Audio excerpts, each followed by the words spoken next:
What's up guys? Welcome back sa atong YouTube channel! O kung bago pa ka din guys sa atong channel, ayaw kalimot pag-subscribe o pag-hit sa notification icon karon ma-notify ka sa atong umaabot nga mga bagong videos.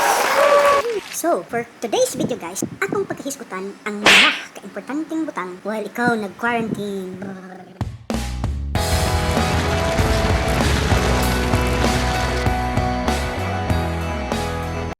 So shout out ko guys ni Boss Gibo sa paghatag niyang idea kung unsay buhaton mo karon.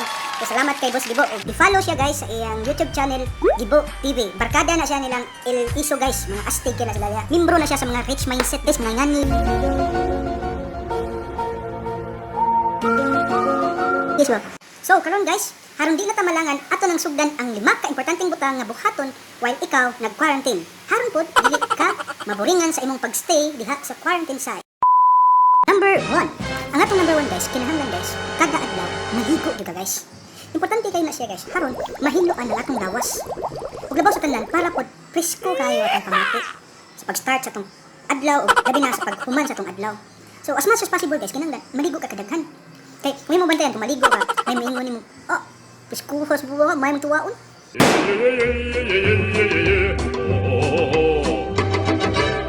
Actually guys, daghan kaayo benepisyo ang pagkaligo everyday. I-search lang niyo sa Google guys, may daghan nito. Muna, sulod sa 14 ka adlaw nga gi-quarantine ka, kay giprovidean man jud kag tubig sa quarantine site, ang imukan lang ana guys is pagkaligo na lang gyud everyday. Unya kung pananglitan, kandingon tang dako nya wala kaayo mauso sa inyong pagkaligo. Sakto kining higayon guys. Nung tanaw kaning video ha, aron makibaw ka kinahanglan di ka maligo everyday.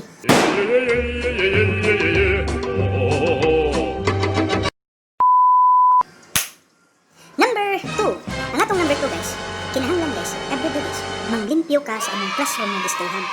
Natural, pag-abot mo na guys, limpyo na guys. Kaya kinahanglan, imo pud i-maintain ang kalimpyo ana. At the same time, makatabang pud na siya guys para panington ang imong lawas. Makapagawas kag mga toxic sa imong lawas ba. Nya, haron dili ka laayon sa imong pagstay dinhi sa quarantine site. Kaya nga naman, kada adlaw na amang kay gibuhat. So, dili lang ka pirming mag-urong dinhi kundi maglihok-lihok po kagamay. Unya guys, nindot kay na siya guys. Kaya no, kung limpyo ang imong palipot, hamugaway kayo ilihok.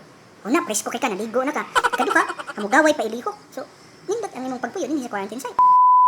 So, ang atong number 3, diba, presko na ka, hamugaway pa kayo imong kuhan. Ang number 3 na to guys, mag-exercise ka everyday guys. Gamay na push up, gamay lang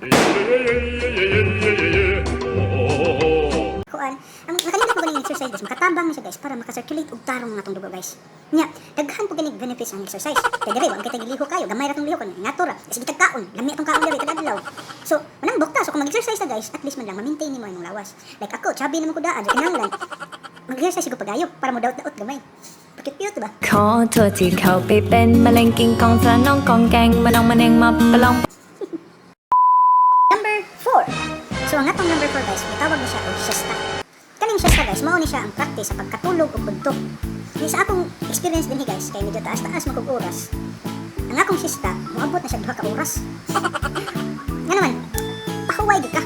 Ya kaning makapahuway tagtarong guys, kay murag mawagtang atong mga stress, pangunahuna, atong mga kabalaka, atong mga problema, makukuan gamay kay ano. Kung makasiesta ka guys, relax kayong utok, maayo kayong utok, murag daghang kay kag mahuna-hunaan nga mga sulbad nga problema. Mura sa hindot kay pamalandong guys, basta sakto kas pahuway guys, nang wala kay nay ginahuna ba. Ang benepisyo mo gani guys, kung siesta guys, kay murag ma-relax ang imong una. At the same time, hindot kay imong pamati guys. Diba? Nahago ka gamay paguntag, nya matulog ka, ikamata nimo na guys, kay siesta guys, dami ka sa pamati guys. Wag tang stress guys. Di ka ma-stress.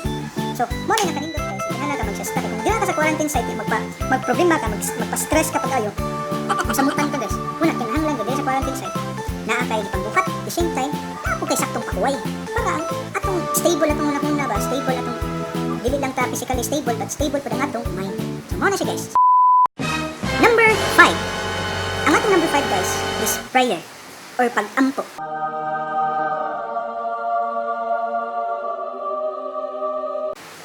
Baon ni siya guys ang pinaka-importanteng butang na kinahanglan nato buhaton dinhi sa quarantine site. Magampo ta guys. Mga itagtabang. Kung may mga butang na dili nato kaya, palaban ta Ginoo guys. Palaban ta sa atong creator. Palaban ta kung kinsay nga buhat nato. Nya, sa akong pamalandong karong panahon na sa pandemya, labi na kung ang imong pakig-communicate sa imong creator o sa imong Ginoo kay talagsar kayo, mao ni siyang higayon na guys na maka-communicate ka niya pag-ayo. pangayog tabang sa Ginoo guys. Walay mawa nimo kung mangayog kag tabang sa Ginoo. Mauni siya ang usa ka butang nga angay nimong tuhuan. Ginoo ra gid. Sutian ka sila, Ginoo ra gid. Kung matuo lang ganako guys. Ginoo ra gid guys. Muna, ayaw kawad ag paglaom guys. Hinumdumi gyud pag-ayo kung kinsa ang imong Ginoo. So, mao to siya guys, ang 5 ka importanteng butang nga aming buhaton nato dinhi sa quarantine site. Og karon guys, kung doon na mo'y suggestion, comments, ayaw kauaw, isuwat ninyong comments din sa comment section ng box ko boss ani nga video. Bye! Sa susunod na